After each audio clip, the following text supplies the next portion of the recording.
C'est un duel politique qui s'affiche dans les médias depuis plus d'une semaine. D'un côté, le couple Emmanuel Macron-Gabriel Attal et de l'autre, Marine Le Pen-Jordan Bardella. Duel de mots et d'images, une offensive tous azimuts à l'approche des élections européennes. C'est tout comme et c'est signé Pierre-Henri Elderbaum.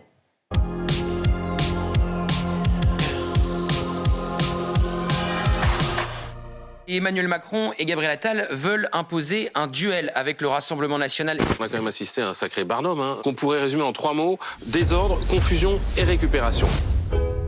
Samedi dernier, Emmanuel Macron inaugurait le 60e salon de l'agriculture sous les huées et les sifflets. Pour le président de la République, les éléments perturbateurs sont des militants. Vous avez des gens qui sont là avec un projet politique, c'est de servir le Rassemblement national. Le duel est lancé. Dimanche, le Rassemblement national entre dans l'arène. Jordan Bardella riposte. Le président de la République est en train de transformer le pays en une zone de tension, qu'il est en train de convertir l'hexagone en octogone et que partout où il passe, l'ordre public trépasse. Car les deux déplacements n'ont pas été les mêmes. L'un sous les sifflets, l'autre sous les selfies. Il prend le temps actuellement de faire des photos. Occuper le terrain semble alors devenir la première étape de la stratégie du gouvernement. Ce n'était pas prévu dans son agenda, cela s'est décidé cet après-midi, nous dit-on. Il est 20h dimanche, Gabriel Attal s'invite au dîner d'anniversaire du salon et attaque à son tour le Rassemblement national. Nous ne sommes pas ici au cirque. Le salon n'est pas un cirque médiatique, ni un cirque politique, ni un cirque militant. Au fond, les agriculteurs, nos bêtes, nos filières ne sont pas un décor de campagne. Alors que Jordan Bardella entame son 2e jour au salon de l'agriculture, lundi, le chef de l'État semble embrayer sur la 2e étape de sa stratégie, l'Ukraine. Il n'y a pas de consensus aujourd'hui pour envoyer de manière officielle, assumée et endossée des troupes au sol, mais en dynamique, rien ne doit être exclu. Une proposition qui va embraser le débat politique. Mardi, à l'Assemblée nationale, la passe d'armes est violente entre Marine Le Pen et Gabriel Attal. Emmanuel Macron a franchi une étape supplémentaire vers la co-belligérance, faisant planer un risque existentiel sur 70 millions de Français. Si vous aviez été élu en 2022, Madame Le Pen, on ne serait pas en train de fournir des armes aux Ukrainiens pour se défendre, on serait en train de fournir des armes à la Russie pour écraser les Ukrainiens. C'est ça la réalité, c'était dans votre programme. Il y a lieu de se demander si les troupes de Vladimir Poutine ne sont pas déjà dans notre pays. Je parle de vous et de vos troupes, Madame Le Pen. Un duel sur les thématiques européennes qui a largement dominé la scène médiatique cette semaine. Alors question, quel est l'objectif de cette stratégie d'affrontement ? Et pour décrypter ce duel, un duo, Thomas Legrand, bonjour à vous, Libération, France Inter, et Louis Osalter, bonjour à vous, du Figaro. Alors, question qu'on vient de voir, quel est l'objectif de cette stratégie d'affrontement? En com, Thomas Legrand, il paraît qu'on appelle ça la stratégie du choc.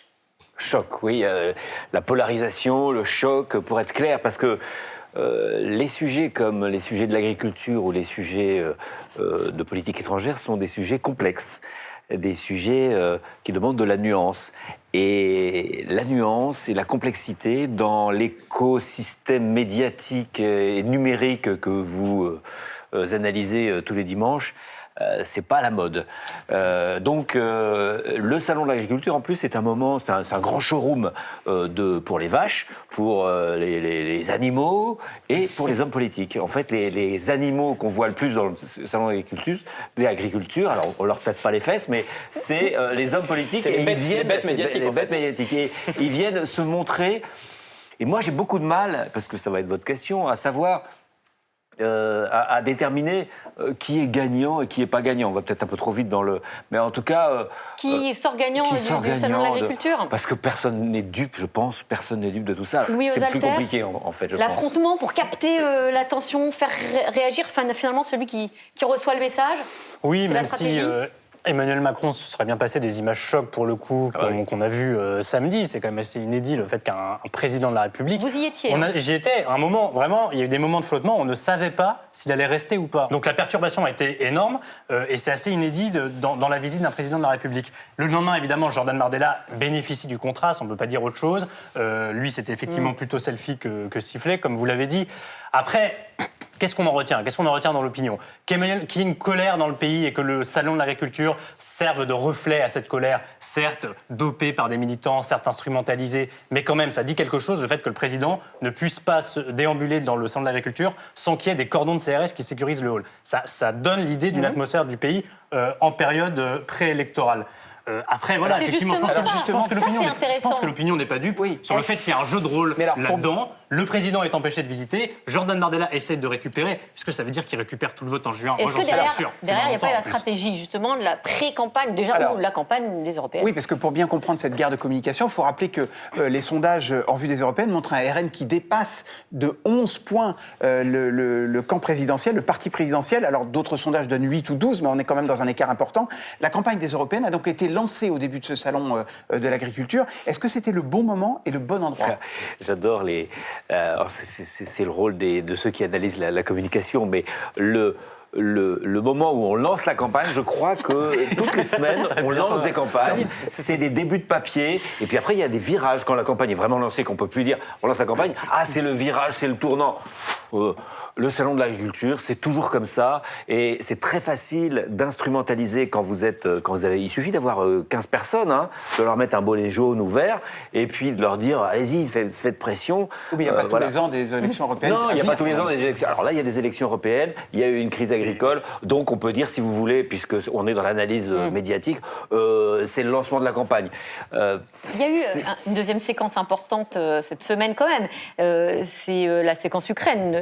Dont on a commencé à parler, avec la bombe quand même lâchée par le président de la République, qui brise un tabou, en apparence en tout cas, sur l'éventualité de troupes françaises en Ukraine. Est-ce que ça, c'est un contre-feu? Alors, je ne veux pas casser le thème de votre émission. Tout voir sur le thème de la communication. Est-ce que vous imaginez, moi, je suis un vieux journaliste politique, ça fait longtemps que j'ai abandonné l'idée d'essayer de séparer ce qui est stratégique de ce qui est de fond, de ce qui est communication. Pourtant, la stratégie politique, on le sait, c'est si important. Est-ce que vous imaginez qu'un président de la République qui décide de dire ce qu'il a dit sur l'envoi éventuel de troupes dans un pays étranger, dans une guerre chaude, puisse être motivé par un contre-feu par rapport au succès d'une séquence de selfies de Jordan Bardella? Je pense que il y a une stratégie de communication, une stratégie politique au niveau international. On peut questionner d'ailleurs, dire ça à ce moment-là, alors qu'on n'a pas fini d'envoyer toutes les armes qu'on a promis, ça peut être questionné. Mais en faisant ça, Emmanuel Macron prend le leadership de ceux qui s'opposent à la Russie, décide que ce moment doit être historique, qu'on ne va pas refaire 38, qu'on ne va pas refaire Danzig, qu'on ne va pas refaire Munich. C'est hyper important, on peut le critiquer ou pas.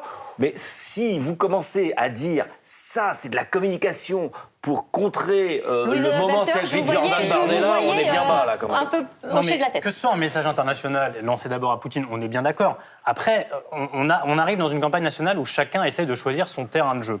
Donc le salon de l'agriculture, c'était plus le terrain de jeu de Bardella, parce que Le Pen et Bardella sentent que cette ruralité qui vote plutôt pour eux, et ce monde agricole qui se pose des questions, même s'il y a une ambivalence par rapport à l'Europe, il y a clairement quelque chose pour eux à récupérer, à ramasser. Et en face, Emmanuel Macron, lui, mais ça c'était théorisé avant même sa déclaration sur l'éventuel envoi de troupes, il va parler d'Ukraine pendant cette campagne. Et ça, c'est déjà calé. Alors, c'est une stratégie, la stratégie oui, bien sûr. Alors, géopolitique. Rappelons qu'il a été élu en 2022, il n'a pas déclenché la guerre en Ukraine, évidemment. Il a été élu en 2022 avec un effet drapeau qui a conduit les gens à se dire quand la guerre est de retour en Europe, on ne change pas de capitaine en pleine tempête, d'où une élection par défaut et la majorité relative qui s'ensuit. Oui. Là, les circonstances de la guerre sont différentes. L'opinion est plus loin de la guerre qu'elle ne l'était sous l'onde de choc de février 2022, lorsque Poutine a déclenché les hostilités. Mais il y a un durcissement du conflit. L'Élysée est très inquiète, et les chancelleries occidentales sont très inquiètes de la façon dont tournent les choses et de l'affaiblissement de l'Ukraine et des évolutions effectivement des troupes russes et de la stratégie de Vladimir Poutine.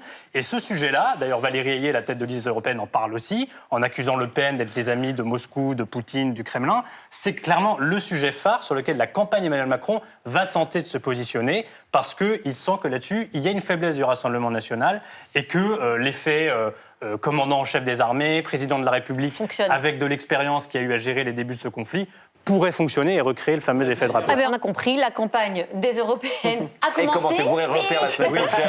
Elle est lancée. Vraiment là, maintenant, tout de suite. elle est lancée. Merci à vous. C'est nous qui Merci l'avons encore. lancée. C'est vous qui l'avez lancé, Allez. Thomas Legrand.